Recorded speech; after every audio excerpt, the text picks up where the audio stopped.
अब वो gaming PC था, मुझे यूट्यूब चलाते हुए माइनिंग का कॉन्सेप्ट पता चला और बाय गॉड मैंने इस माइनिंग से, इथेरियम की माइनिंग से इतने पैसे बनाए हर वक्त लॉकडाउन में, पिछले 3 साल में, 2.5 साल में 3 हो जाएंगे अब, जितना एक आईटी इंजीनियर पर मंथ 8 से 12 लाख के पैकेज पे बहुत रगड़ के मेहनत करके मंथली बनाता है।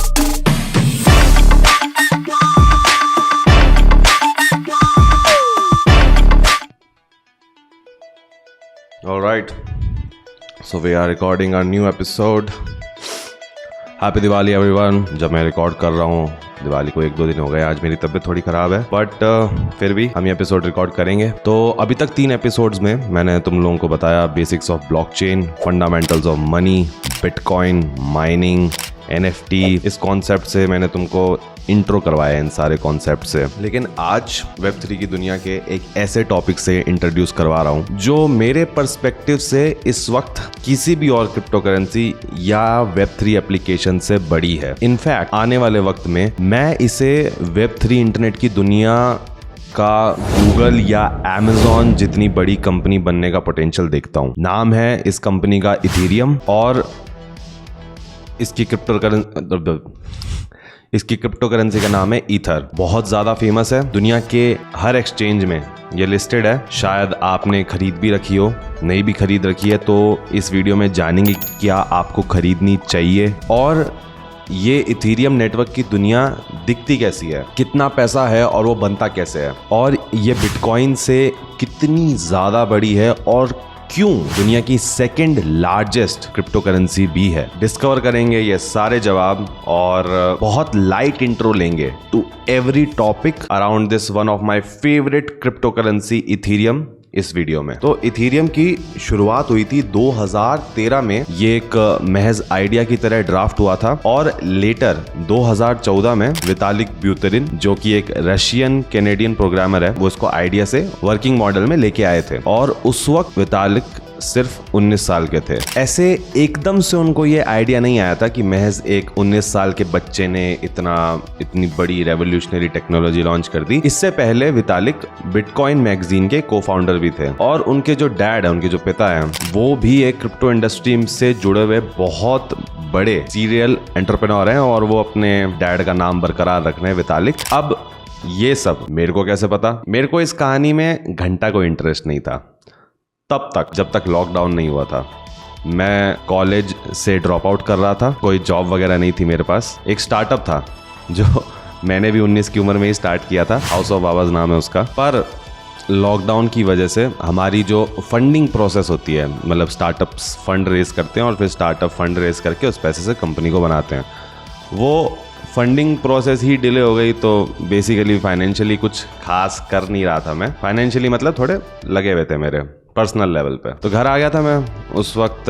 लॉकडाउन में क्या ही था करने को? उस टाइम मैं मीम्स भी बनाता था इंस्टाग्राम पे और वीडियो एडिटिंग वगैरह भी करता था। गेमिंग करता था। पहले गेमिंग पीसी ले रखा था कॉलेज में ही, तो वो ले आया। अब वो गेमिंग पीसी था, मुझे यूट्यूब चलाते हुए माइनिंग का कॉन्सेप्ट पता चला और बाय गॉड मैंने इस माइनिंग से, इथेरियम की माइनिंग से इतने पैसे बनाए हर वक्त लॉकडाउन में, पिछले 3 साल में, 2.5 साल में 3 हो जाएंगे अब, जितना एक आईटी इंजीनियर पर मंथ 8 से 12 लाख के पैकेज पे बहुत रगड़ के मेहनत करके मंथली बनाता है। तो मैं बहुत फैसिनेटेड था इथेरियम के कॉन्सेप्ट से, क्योंकि ये सिर्फ एक क्रिप्टो करेंसी एप्लीकेशन नहीं रह गई थी मेरे लिए बिटकॉइन की तरह। क्योंकि इंट्रोड्यूस हुआ था मैं क्रिप्टो से उसी वक्त, मैं देखता रहता था, उस टाइम क्रिप्टो का स्पाइक भी आ रहा था। मुझे लगा ये भी क्रिप्टो करेंसी होगी, बिटकॉइन का कॉम्पिटिटर है, क्रिप्टो करेंसी वाली प्रॉब्लम सॉल्व कर रहा है। पर the moment I started earning with it, moment वो 30-40-50 हज़ार रुपए बनने लगे मेरे महीने के स्टार्ट में ही, मेरे लिए वो सिर्फ क्रिप्टो करेंसी नहीं रह गई। मेरे को समझ आया कि ये कुछ बड़ा है, ये एक बहुत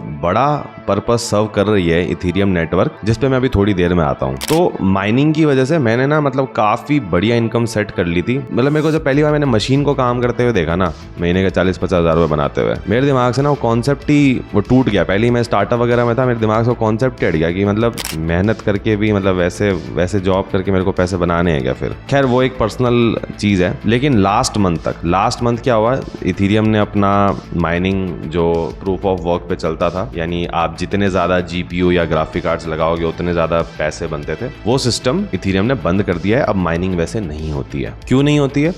क्योंकि देखो नई चीज़ है Web3 क्रिप्टो करेंसी, बहुत कंट्रोवर्सीज हो रही है। RBI को वैसे ही नहीं पसंद ये क्रिप्टो करेंसीज, क्योंकि अपने मनी का जो उन्होंने अपना फाइनेंशियल सिस्टम स्टेक मतलब बना रखा है वो स्टेक पे है। और सही बात भी है कि आप जब बहुत ज़्यादा GPU लगाते हो बहुत ज़्यादा इलेक्ट्रिसिटी कंज्यूम होती है और उसकी वजह से ग्लोबल वार्मिंग हो रही है। तो ये एक सस्टेनेबल बिजनेस मॉडल नहीं है फ्यूचर के लिए। तो इथेरियम अपने बिजनेस मॉडल को सस्टेनेबल बनाने के लिए यानी फ्यूचर प्रूफ करने के लिए वो अपना बिजनेस मॉडल उसने मोड़ लिया, उसने अपनी एल्गोरिथम चेंज कर ली।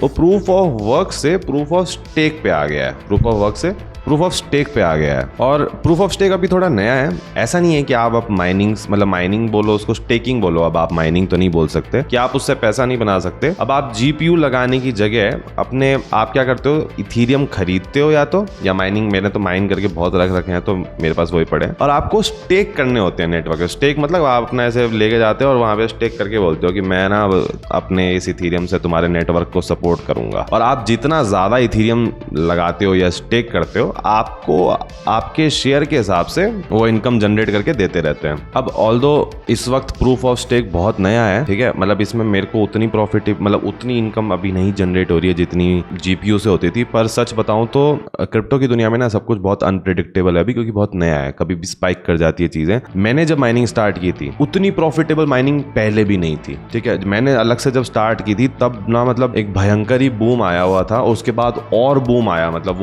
वो मैंने कभी इमेजिन भी नहीं किया था। उसके अगले साल जो हुआ फिर 2021 में, और 2021 नवंबर लास्ट 3 या 4 या 5 नवंबर को इथेरियम 3,41,000 हिट किया था।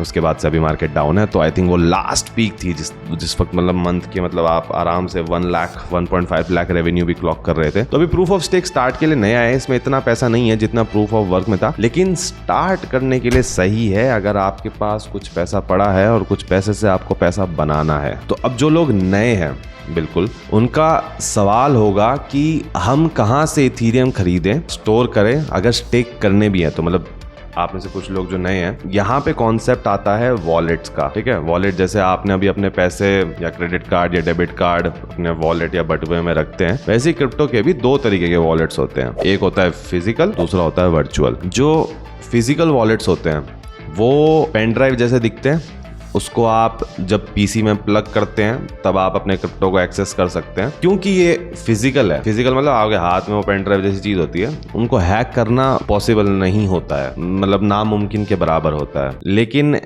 एक ड्रॉबैक ये है कि अगर आप ये पेन ड्राइव खो दें या वो वॉलेट, वो फिजिकल वॉलेट खो दें तो समझो आपके लग गए। इससे मिलता और जुलता है एक ना दुनिया का एक बहुत लेजेंडरी किस्सा भी बता देता हूँ। 2013 में एक बंदे ने अपने 2013 के टाइम पे बिटकॉइन की कोई बहुत ज़्यादा वैल्यू नहीं थी, मतलब क्या ही थी, कुछ भी नहीं थी, ठीक है। तो 2013 में एक बंदे ने अपने 7,500 बिटकॉइन एक पेन ड्राइव में भर रखे थे। तो वो उस टाइम पे अपने बिटकॉइन इकट्ठे करता था।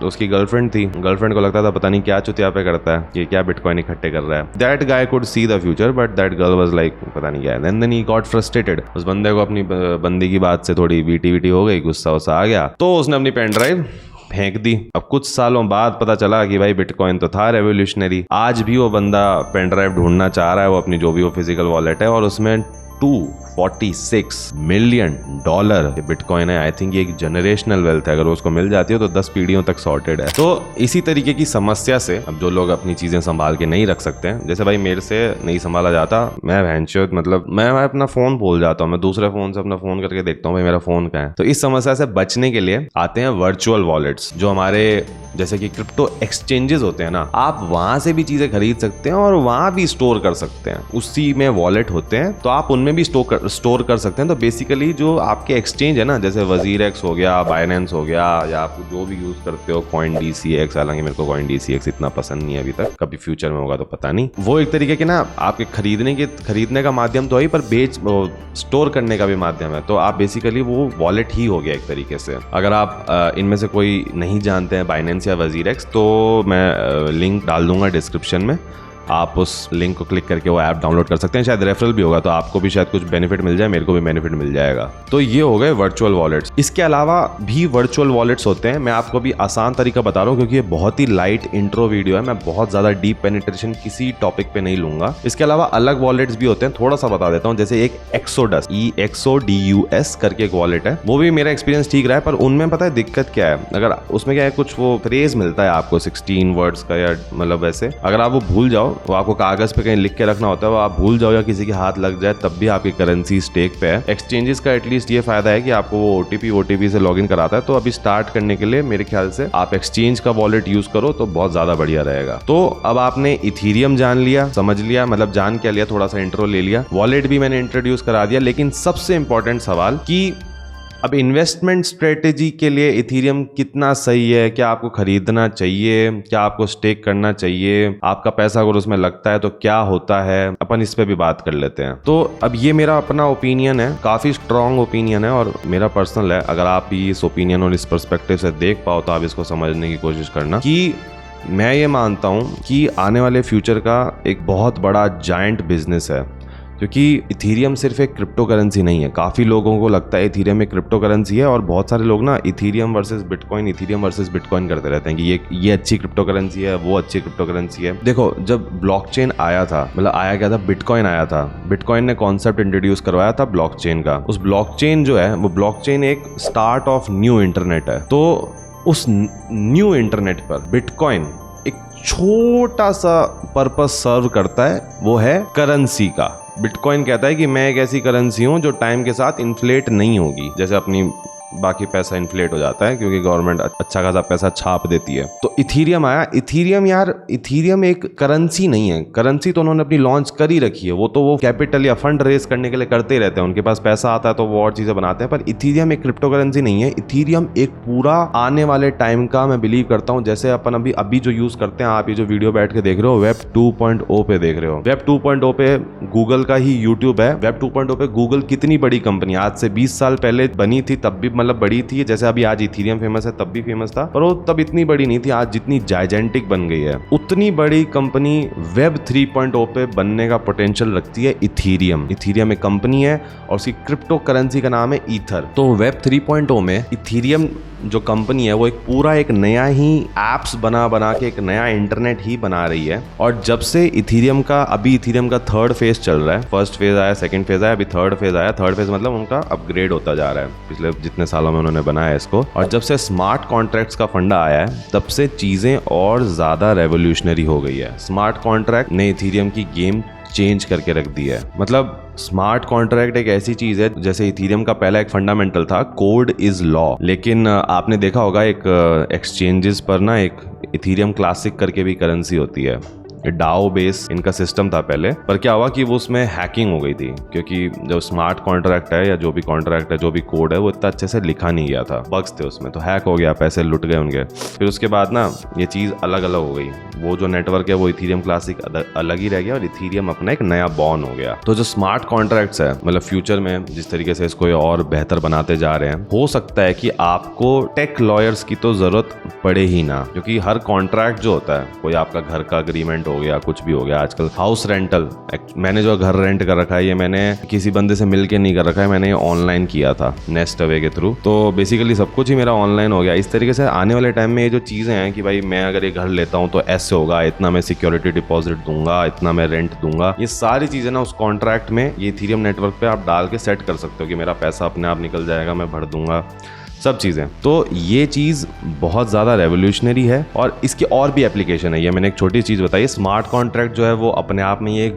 बहुत बड़ा टॉपिक है, उस पर मैं इन डेप्थ एक और वीडियो कभी बना दूंगा। इनफैक्ट मेटावर्स में भी, अगर आप मेटावर्स यूज़ करते हो, ऑक्यूलस वगैरह अगर आपने लिया हो, तो उसमें भी हर जगह इथीरियम, बिटकॉइन धड़ल्ले से यूज हो रहा है। 15-16 साल के बच्चे गेम खेल कर इथीरियम नेटवर्क पे जो टोकन है वो कमा के पैसे बना रहे हैं। मेरी एक फ्रेंड है, उसने IIIT बैंगलोर से अभी एडवांस प्रोग्राम ब्लॉकचेन कंप्लीट किया है। उनको इस वक्त इथीरियम पे सॉलिडिटी जैसी लैंग्वेज पे कोडिंग करके सिखा रहे हैं ताकि वो फ्यूचर में ब्लॉकचेन पे जाके डी एप्स यानी डिसेंट्रलाइज्ड एप्स डेवलप कर सकें। जैसे आज के टाइम में तुम इंजीनियरिंग करने जाते हो, जो बच्चा अगर कोई इंजीनियर ये वीडियो देख रहा है तो उसको ध्यान होगा, हर बच्चे को फर्स्ट सेकंड ईयर में जाते ही ना बिना दिमाग लगाए कुछ भी वो पाइथन, जावा, C++ ये लैंग्वेजेस पकड़ा देते हैं। तो उसी तरीके से अभी जो एडवांस प्रोग्राम चल रहे हैं ब्लॉकचेन के, या जो लोग पढ़ रहे हैं, उनको इस वक्त सॉलिडिटी पे कोडिंग कराना सिखाया जाता है ताकि वो इथीरियम नेटवर्क पे फ्यूचर में आने वाले टाइम पे एप्स बना सकें। तो जब कोई चीज आपके अराउंड इतनी इम्पैक्टफुल हो, आपकी मतलब आप देखो मेरी लाइफ पे इथीरियम का क्या फर्क है। पिछले 2.5 साल में मैंने पैसे बनाए, ठीक है, और फिर वो एक रेवोल्यूशनरी चीज़ भी है। फिर मेरे आसपास के दोस्त भी उस चीज़ के ऊपर पढ़ाई कर रहे हैं, उनको कॉलेज में वो चीज़ सिखाई जा रही है। रेगुलेटेड नहीं है ये मार्केट, फिर भी ये चीज़ पढ़ाई जा रही है। जब आपके अराउंड कोई चीज़ इतनी दिखने लगे, यूज़ होने लगे, आपकी लाइफ पे उसका इम्पैक्ट आने लगे, तो आप उसमें कहीं ना कहीं बिलीव करने लगते हैं। इसीलिए मैं इस चीज़ में बहुत ज़्यादा बिलीव करता हूँ, क्योंकि मेरी लाइफ में काफ़ी मेजर चेंज आया है। फाइनेंशियली भी मेरे को मतलब इथीरियम नेटवर्क ने 2-2.5 साल अच्छा खासा फाइनेंशियली सपोर्ट किया है। इनफैक्ट अगर आप एज अ डेवलपर भी आप जॉब भी चालू करते हैं, तो जो मेरी फ्रेंड है उसको ऑन हैंड पैकेज अभी स्टार्टिंग मतलब आप देखो 10 लाख से नीचे, तो आप अगर आप ब्लॉकचेन में कुछ भी जानते हो तो 10 लाख से नीचे का तो पैकेज लगता ही नहीं है। तो फिर वो भी एक बड़ी चीज़ है कि आप मतलब अगर इसमें करियर भी बनाना चाहते हैं तब भी बहुत पैसा है। And that's why I believe Ethereum will rise to be a very gigantic business in future in web 3.0 and that is the biggest reason why I am invested in it and I am invested in a lot। मैंने मतलब अच्छा खासा I am invested, मतलब मैंने काफ़ी I am invested and for that reason I always say people कि भाई अच्छी चीज़ है, ये है वो है। क्योंकि मतलब बिटकॉइन देखो ना, बिटकॉइन एक करेंसी है और वो एक वही पर्पस सॉल्व करता है, उससे ज़्यादा वो कुछ नहीं करता है। और आप अगर इथीरियम की वेबसाइट पर भी जाके देखोगे ना, वो कितनी चीज़ें बताते हैं, करते हैं, it's just amazing and for that reason you can start to, it's never too late. अभी देखो मार्केट डाउन है, मैं पिछले 2 साल से देख रहा था जिन लोगों को भाई कुछ अता पता भी नहीं है क्रिप्टो में, डोज कॉइन खरीद रहे हैं। क्यों डोज कॉइन खरीद रहे हैं? मतलब उस टाइम पे जब वो चीज़ें ऊपर जा रही होती है ना, सबको खरीदनी होती है, सबको फोमो होता है और मतलब कोई सेंस नहीं है उस चीज़ की। अभी आप जाके देखोगे इथीरियम आपको मिल जाएगा 1,10,000 20,000 रुपए का मैक्स टू मैक्स। मैंने बेचा है उसको भी पिछले दिवाली के आसपास 3.5 लाख रुपए का, 3,70,000 चला गया था, 3,40,000 चला गया था, अभी इतना याद नहीं है, पर मतलब इट वॉज लाइक इमेंस। और अभी जब डिस्काउंट पे चल रहा है तो किसी के पास पैसे नहीं खरीदने को, बस यही दिक्कत है। तो आप अगर इस चीज़ में थोड़ा रिसर्च करें, इस चीज़ के बारे में आप भी देखें, इथीरियम के बारे में अपने लेवल पे हल्का सा मैंने आपको इंट्रोड्यूस करा दिया। मैं डीप जितने भी टॉपिक्स मैंने आपको इस वीडियो में बताए हैं, इन सब के बारे में स्पेसिफिकली, चाहे वो स्मार्ट कॉन्ट्रैक्ट है, NFT पे भी मैंने हल्का सा इंट्रो वीडियो डाला था, but that was not enough. और इमेंस आएंगे कि जिसमें आप बना के प्रोजेक्ट लॉन्च कर रहे हो, या टोकन्स कैसे होते हैं, टोकन और इसमें क्या फ़र्क है, बहुत सारी चीज़ें। इन सारे टॉपिक्स को आज मैंने बहुत लाइट इंट्रो देके छोड़ दिया, इन पे इमेंस वीडियो आएगा एक बहुत डीप। तो नेक्स्ट वीडियो देखते हैं मैं किस चीज़ पे लेके आता हूँ। तो आप अपनी रिसर्च करें, देखें, and I think it's a very good time to get invested और even start earning with staking. आज की वीडियो में बस इतना ही, मिलते हैं नेक्स्ट वीडियो में, तब तक के लिए विजय सारन साइनिंग ऑफ।